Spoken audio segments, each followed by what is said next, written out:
Firefighters say a space heater in an apartment on the top floor is to blame. This belongs to the vehicle the two victims were in when the shots rang out. You can see this white marker was hit during the ruckus. As investigators were here for 12 hours combing through what's left of this two-story home. Recent water main break. Now, CWLP says the reason for these water main breaks vary. You can see peeling paint and boarded up windows. As you can see behind me, the highway looks pretty good, and so do the main roads, but it's those secondary roads that are always much harder to get to. Air traffic control tower you see just over my shoulder is one of 40 that will stay open. Minutes after we helped that taxi driver get out, we got stuck, so I have to thank the officers from the Springfield Police Department who just happened to be in the area and literally helped us shovel and pull Old Reliable back on the road so we could bring you this report. Live and probably snowed in on our parking lot, Kimberly Howard, ABC News Channel.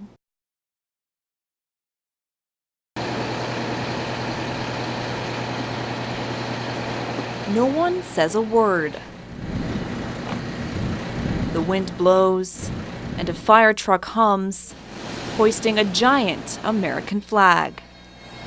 Then the bagpipes.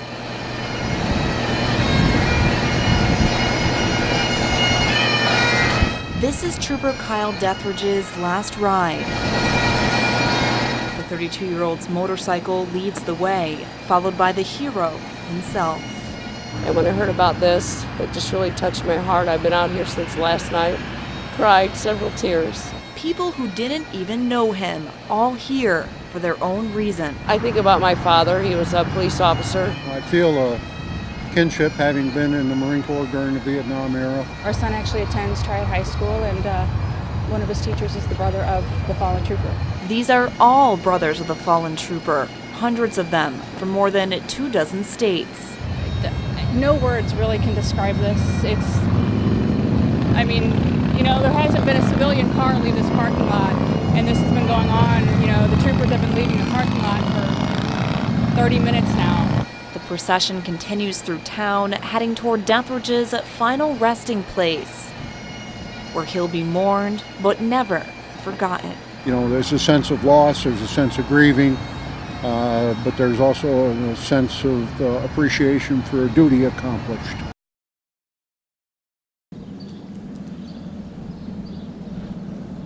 Welcome to Beardstown, a tightly knit community along the Illinois River. He was good at what he did on the river. That quiet sense of peace was shattered Thanksgiving Day, 2010. Our community wants to know what happened to Troy Logsdon. Logsdon was last seen walking out of this bar with his wife Sandra the night before.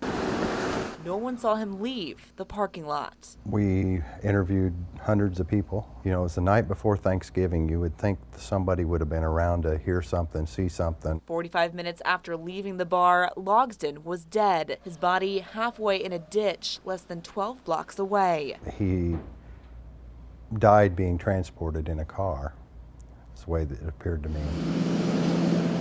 The autopsy showed Logsdon died of blunt force trauma. Police say his death wasn't natural and wasn't an accident either. He was murdered. I believe what the coroner's jury ruled was very true. That's what evidence we have. We want to go forward with. We want to give the state's attorney enough evidence to prosecute a homicide case. Cass County coroner and Logsdon's longtime friend Wyatt Sager believes the victim's wife knows more than she's saying. You think that she knows something? Oh, absolutely. Yes. You think his wife knows who killed him? Absolutely. We tried, but were unable to reach Logsdon's wife, and police aren't saying if she's a person of interest. They will say the investigation is still very active. It's not a cold case right now. It's still, very warm case to us. Actually, we've worked on stuff this week even. Even so, Sager says there's one major problem. It's the lack of physical evidence. And until there's a break in the case, it's tough not to get discouraged. Do you think that you're going to get the person responsible? I believe that every day. Troy was a good friend of mine, and I don't go to sleep at night ever without thinking we're going to end up with a conclusion to this case. I think if I could tell Troy one thing, I would just tell him I was really sorry. I would tell him I was sorry that I didn't do more before this ever happened. In Beardstown, Kimberly Howard, ABC News Channel 20.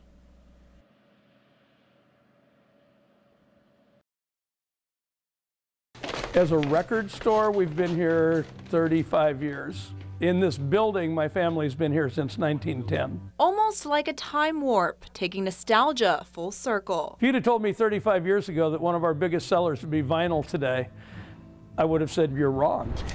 But there's something so right drawing people to East Adams Street in Springfield. Maybe it's the smell of cardboard clad gold. You can't download a record. I mean, you can download the music, but you can't download the artwork and the liner notes. For Recycled Records owner Mark Kessler, this is the only way music should be heard.